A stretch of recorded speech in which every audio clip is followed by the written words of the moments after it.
Present simple. ¿Para qué lo vamos a usar? Acá yo les anoté que dice, lo vamos a usar para todo lo que sea habits y routines. Hábitos y rutinas. ¿Sí? Y acá yo les puse un ejemplo que estaba en el texto que ustedes leyeron, que dice, he lives in Boston. ¿Sí? Yo les marqué ahí porque tiene una S, ese verbo al final. Y fíjense la otra oración de abajo dice, I live in Buenos Aires. Y no tiene la S que tiene el verbo de arriba. Entonces, ¿por qué ese verbo tiene la S?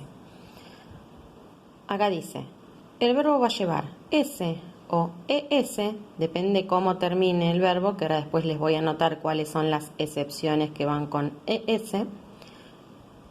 Va a depender de qué persona estoy hablando, ¿sí? Si yo estoy hablando de he, she o it en una oración, como en este caso de arriba que decía he, ¿sí? Ahí dice que ahí es donde yo tengo que agregarle la S.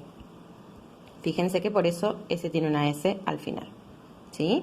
Entonces, siempre tengo que prestar atención de qué persona estoy hablando. Si estoy hablando de he, de un varón, she, una chica, it, una cosa o un animal, ahí voy a tener que agregarle una S. ¿Cuándo le voy a agregar ES? Bueno, lo voy a anotar más abajo porque si no vamos a hacer lío ahí. ¿Estamos? Entonces, si es una oración afirmativa, solamente me voy a tener que fijar si estoy hablando de un varón, de una chica o de una cosa o un animal. Si hablo de alguna de esas tres personas, ahí es donde le agrego la S al verbo. Si no estoy hablando de ninguna de esas personas, como en la oración de acá abajo, no le agrego nada. ¿Sí? Acá abajo les puse un ejemplo para interrogative and negative. ¿Cómo hacemos para armar una pregunta o una negación en presente simple? Ahí van a aparecer unas palabritas que se llaman auxiliares. Tenemos dos. Una que se llama do y otra que se llama does. ¿Sí? Este does, que es el que tiene la S, es el que vamos a usar con esas tres personitas que habíamos dicho. He, she o it. ¿Estamos? ¿Hasta ahí vamos bien?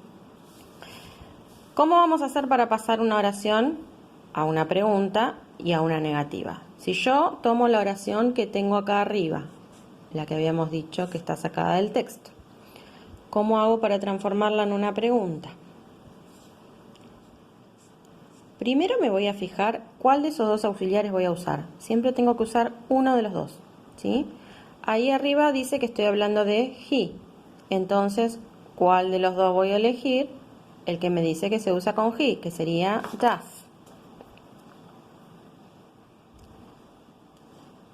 Trato de hacerlo lo más prolijo posible.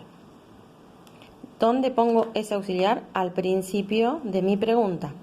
Entonces voy a decir, does he live in, ay, se me fue para abajo, Boston? Y ahí ya pude armar una pregunta. Bueno, perdón, pero me quedó medio feo. ¿Sí? Lo único que tuve que hacer fue agregar al principio de la pregunta ese auxiliar que yo elegí, que es este, porque estoy hablando de él. ¿Cómo voy a armar una oración negativa? Primero voy a poner siempre la persona. ¿Sí? Sigo hablando de he. Entonces sigo usando el mismo auxiliar que yo había elegido.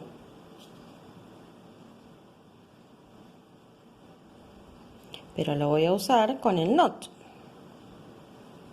¿Sí? ¿Por qué? Porque es una oración negativa. Y fíjense que tanto en la pregunta como en la negativa, lo que hice fue, como ese does ya tiene una S, sacamos la S que tenía el verbo. No la vamos a volver a repetir. Bueno, Boston. ¿Sí? De la misma manera va a funcionar el otro auxiliar, el do. Si yo tomara esta oración que tengo acá, como dice I, que es yo, ya no voy a usar does, voy a usar do. Y voy a hacer exactamente lo mismo. Lo voy a poner adelante cuando tenga que armar una pregunta, lo voy a poner después de la persona cuando tenga que negar junto con el not. ¿Sí? Ahora, aparte les voy a anotar cómo podemos abreviar esto, ¿sí? Porque podemos hacerlo de una forma más cortita, si que ustedes quieren. Y les anoto también cuando agregamos ES a los verbos, pero casi siempre solamente es una S, ¿sí?